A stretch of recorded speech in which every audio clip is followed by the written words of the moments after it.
aqui junto comigo para nossa cozinha, pra gente fazer juntos uma deliciosa focaccia usando nada mais nada menos que nossa fermentação natural, nosso sourdough. Vamos lá ver como a gente faz, tu vai ver que é extremamente simples e eu vou te dizer que é um dos meus pratos favoritos.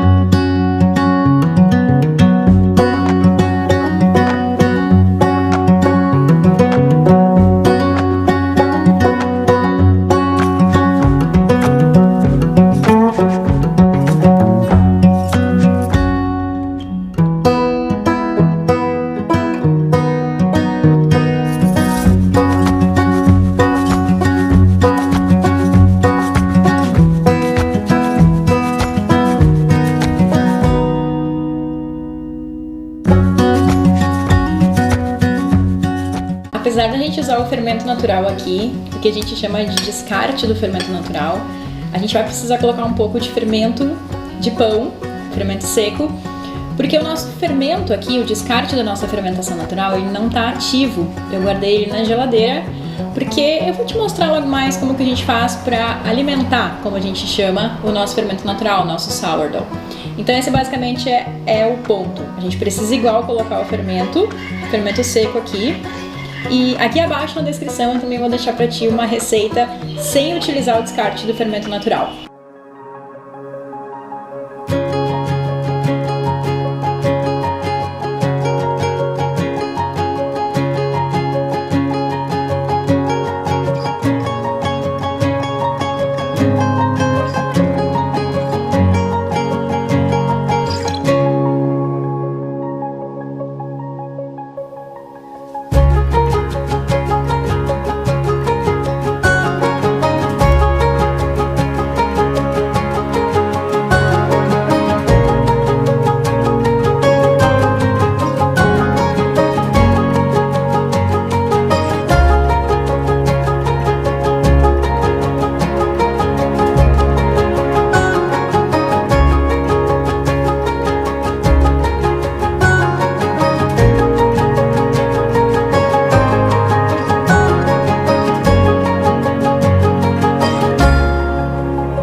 Enquanto a nossa focaccia está ali crescendo, o primeiro tempo de crescimento dela, deixa eu te falar um pouquinho mais sobre a nossa fermentação natural, sobre o que a gente chama em inglês de sourdough.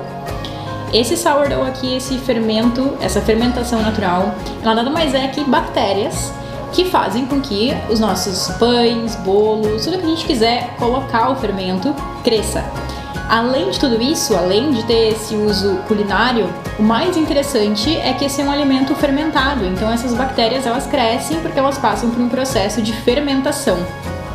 E isso para o nosso corpo é sensacional. Além de tudo isso, inclusive para quem tem sensibilidade ao glúten, comer pães de fermentação natural ajudam. Isso porque o fermento, a bactéria do fermento, ele precisa do glúten para se alimentar. Por isso que ele dá muito mais certo quando a gente utiliza farinha branca, já que ela tem muito mais glúten que uma farinha integral. Então agora a gente vai ver que aqui nesse caso, por exemplo, para alimentar o nosso fermento, que eu carinhosamente chamo de Winnie, esse é o nome dela, eu vou usar apenas a farinha branca. Mas dá para fazer com vários tipos de farinha. Conheço muitas pessoas que fazem com farinha de aveia, com farinha de einkorn, com farinha integral inclusive, então é possível sim. E se não me engano até com grão de bico, farinha de grão de bico.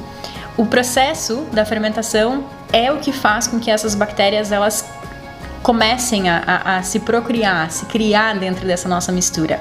É um processo que demanda tempo, é um envolvimento de dias, porém, se tu tiver mais interesse em saber sobre isso, deixa aqui nos comentários que eu vou ficar bem feliz de compartilhar mais informações e saber também se tu também faz esse processo de fermentação natural ou se já comeu algum pão de fermentação natural.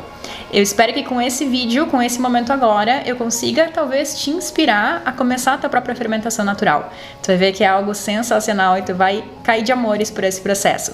Mas vamos lá que eu vou te mostrar como alimentar o fermento. Assim como a gente utilizou aqui na nossa receita da nossa focaccia, não muito tradicional, mas uma focaccia, a gente precisa sempre descartar, digamos, tirar uma parte do nosso fermento natural. Isso aqui foi o que eu alimentei ontem, ele estava mais ou menos por aqui assim. Ele duplica, triplica o tamanho, esse é quando ele está no momento máximo da maturação dele, é quando ele está em máximo trabalho, máxima potência. Ótimo para então a gente usar ele como fonte de fermento única nos nossos pães. E os pães ficam sensacionais. Mas agora ele já está com muita fome, ele já reduziu, já está na hora de ser alimentado. Quando a gente deixa ele do lado de fora, a gente precisa fazer isso uma vez por dia, mas você vai ver que é algo extremamente fácil. E tem várias maneiras, se a gente for pesquisar na internet, tem muitas pessoas também que fazem e cada um tem a sua forma. Então não existe, na verdade, uma fórmula única, né? Vamos considerar que é um ser vivo e como qualquer ser vivo tem as suas particularidades. Mas eu vou te mostrar a forma como eu faço e como tem dado super certo pra mim. Nesse pote aqui eu vou guardar uma parte do que a gente chama de descarte, porque a gente precisa fazer esse processo, porque a mesma quantidade de fermento que a gente for deixar no pote, a gente vai precisar alimentar com farinha. Então imagina, se a gente nunca descartar, uma hora não vai mais ter espaço no pote para que ele consiga, né, para que ele cresça. Então por isso que a gente precisa fazer esse processo.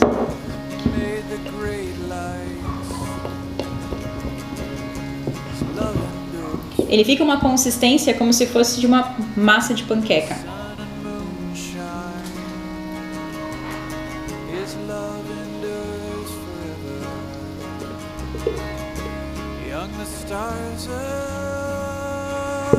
Reduzi bastante. Coloquei mais ou menos um meio copo, uma meia xícara. E agora, a mesma quantidade que a gente tem aqui, como é mais ou menos a quantidade que eu sempre coloco, a mesma quantidade de fermento que eu deixo todas as vezes que eu alimento, eu sei quanto colocar e eu sei a quantidade de farinha e de água necessária aqui. E a gente vê que ele cria bolhas de ar, e isso é um super sinal de que ele está vivo, que ele está saudável, que ele está pronto para receber o alimento e continuar crescendo.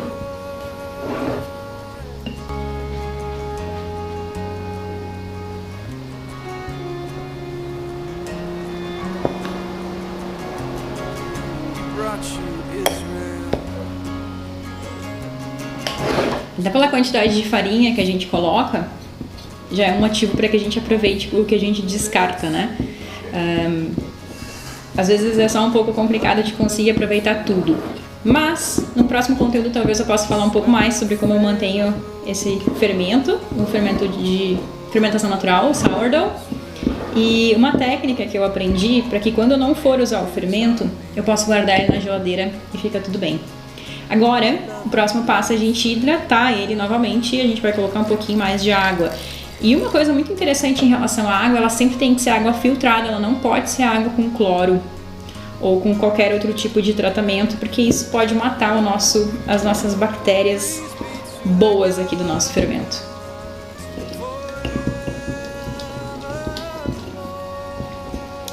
No começo, eu tenho que admitir que eu era um pouco neurótica, acho que como mãe de primeira viagem de fermento, e eu pesava e esterilizava tudo. Hoje eu percebi que ele gosta muito mais do ambiente onde ele mesmo tá, então eu troco o pote, né, a cada uns 15 dias mais ou menos, mas todos os dias quando eu alimento eu basicamente mantenho na mesma residência dela, e elas estão super felizes. Uma outra coisa que eu também fazia era, normalmente eu pesava os ingredientes exatamente na mesma medida, mas isso eu percebi que era uma coisa que ocupava muito do meu tempo, até eu aprender que essa forma aqui também é uma forma que dá muito bem. E eu vou ser bem sincero, o resultado dos pães, de tudo que a gente utiliza, o fermento natural, depois de fazer dessa forma, fica muito melhor. Deixa eu te trazer pra cá pra tu ver como que fica aqui dentro.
chegada à melhor parte, hora da nossa ceia, hora de a gente colocar a nossa focaccia aqui no forno, que eu já tô deixando ele pré-aquecido a 180 graus. Então, enquanto a gente vai finalizar a nossa focaccia, o nosso forno já vai estar pré-aquecendo. E olha só como ela cresceu. Lembra como ela estava antes? E falar em crescer, olha quem cresceu também. Nosso fermento também já está crescendo. Espera aí que eu vou te trazer aqui mais pertinho para tu ver os dois aqui, só um pouquinho.